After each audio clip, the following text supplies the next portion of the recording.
हाय दोस्तों, नमस्ते, प्रणाम। मैं हूं आपकी सरोज और स्वागत करती हूं सरोज बिंदनाच गीत चैनल पे। दोस्तों, तो मैं आप लोग के बीच एक छोटा सा कजरी गीत लेके आई हूं और मैं सुनाने जा रही हूं। हमारे कजरी गीत कैसी लगी आप लोग के कमेंट बॉक्स में ज़रूर बताइएगा। और उसके लिए है जिसका पति दारू पी पी के आते हैं और बात नहीं मानते हैं, गाली देते हैं, मारते हैं, उसके लिए है। चलिए गीत के माध्यम से मैं सुना रही हूँ, सुनिएगा आप लोग। अगर छोड़बा न दारू के पियाई राजा पटरी न खाई राजना।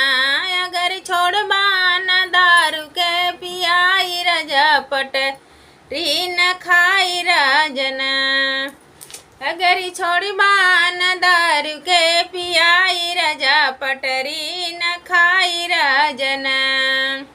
अरे तू तो रोज पी के आवा हमके खूब घरे आवा। तू तो रोज पी के आवा हमके खूब घरे आवा। हमके ऊपरा से कहर जाही पिया पटरी न खाई पियना। हमके ऊपरा से कहर जाही पिया पटरी न खाई पियना। अगर छोड़बा न दारू के पियाई राजा पटरी न खाई राजना। अगर छोड़बा न दारू के पियाई राजा पटरी न खाई राजना। तू तो खूब पी के आवा हमके गा मारा घरे आवा। तू तो खूब पी के आवा हमके मारा घरे आवा।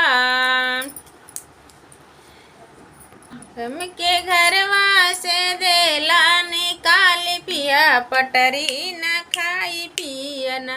हमके घरवा से देला निकाल पिया पटरी न खाई पियना। अगर छोड़बा न दारू के पियाई राजा पटरी न खाई राजना। अगर छोड़बा न दारू के पियाई राजा पटरी न खाई राजना। अगर मन बनाही बात सो छोड़ब तोहरो हम साथ। अगर मन बनाही बात छोड़ब तोहरो हम साथ। जाके दूसरा से करब सगाई पिया पटरी न खाई पियना। जाके दूसरा से करबो सगाई पिया पटरी न खाई पियना। अगर छोड़बा न दारू के पियाई राजा पटरी न खाई राजना। अगर छोड़बा न दारू के पियाई राजा पटरी न खाई राजना। दोस्तों, हमारे गीत कैसे लगे कमेंट बॉक्स में आप लोग ज़रूर बताइएगा।